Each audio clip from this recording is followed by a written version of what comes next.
Halo teman-teman semuanya, selamat datang kembali di channel ini. Jumpa lagi dengan saya Vicky Himpong. Bagaimana kabar kalian semuanya? Aku berharap teman-teman semua di rumah bersama keluarga tercinta selalu dalam keadaan yang sehat. Di video kali ini kita akan sama-sama menyaksikan sebuah pernyataan dari Roy Suryo dalam sebuah kesempatan dia berkomunikasi dengan Refly Harun. Masih dalam konteks agak terlihat bercanda ya. Dia mengatakan Refly Harun bilang bahwa Fufu Fafa ini membuat Roy Suryo beralih profesi menjadi dalang. Lantas kemudian Roy Suryo secara tidak sadar ataupun sadar membalas guyonan tersebut dengan menceletuskan ia dalang kerusuhan. Dalang kerusuhan.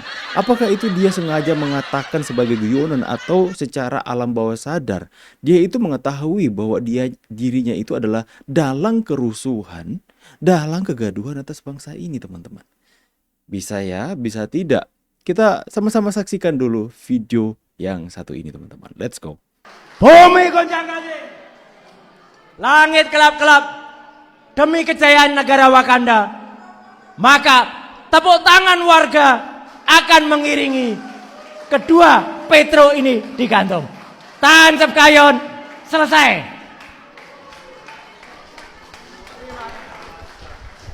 Terima kasih. Zumba lagi. Luar biasa. Zumba lagi, Mas. Fufu Papa membuat seorang Roy Suryo berubah menjadi dalang. Dalang kerusuhan. Dalang kerusuhan. Karena dalang itu enak ya. Iya.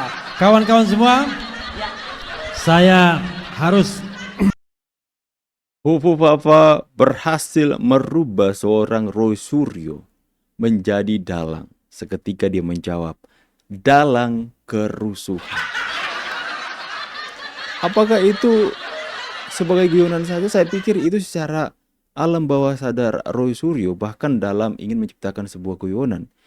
Dia itu mengetahui benar bahwa dirinya itu dalang kerusuhan. Siapa yang bilang? Dia sendiri.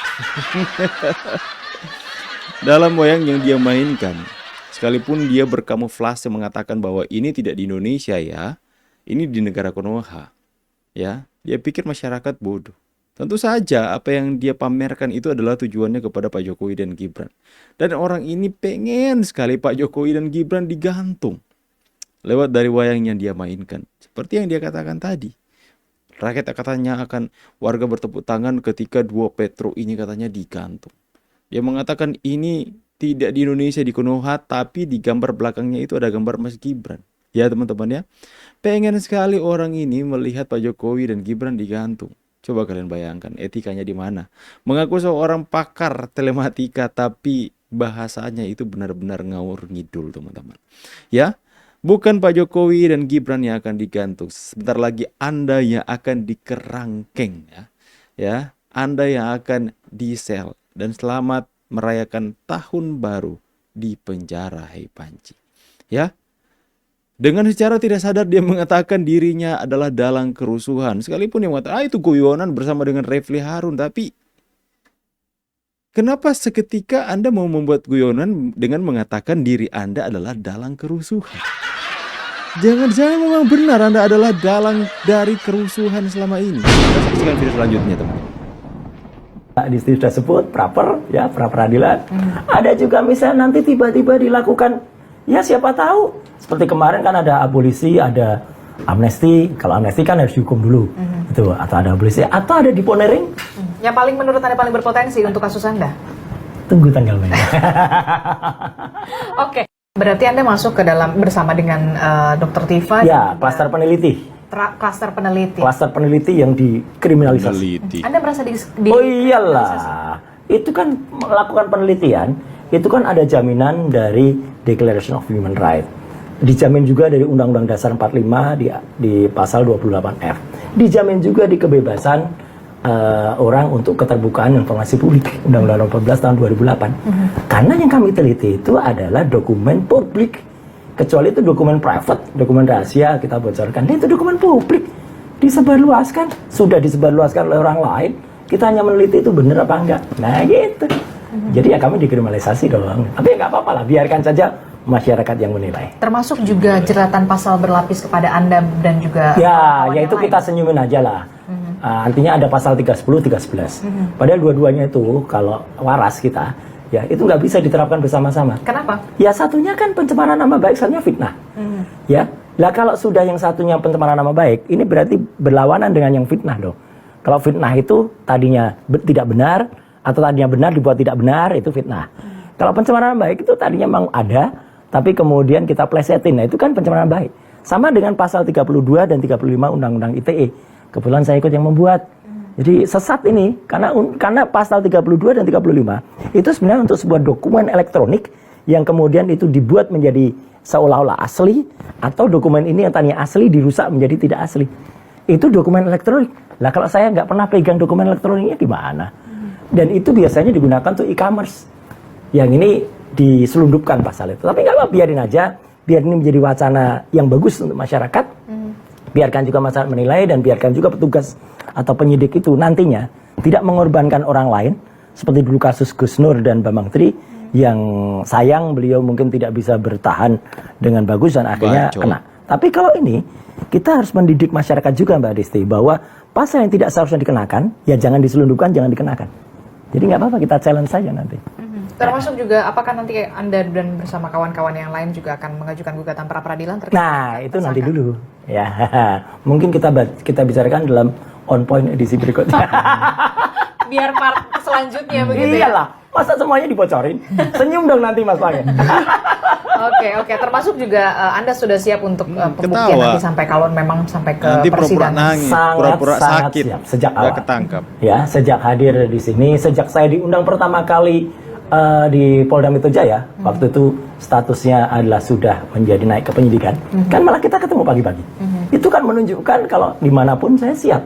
Ya, siangnya jam 9, Mas Bange, aku dipanggil Polda Metro Jaya. 8 pagi aku masih diminta live di Kompas. Jadi kan ya, itu menunjukkan kalau kita ya, kalau memang A ya kita katakan A, B kita katakan B. Ngapain juga kita takut?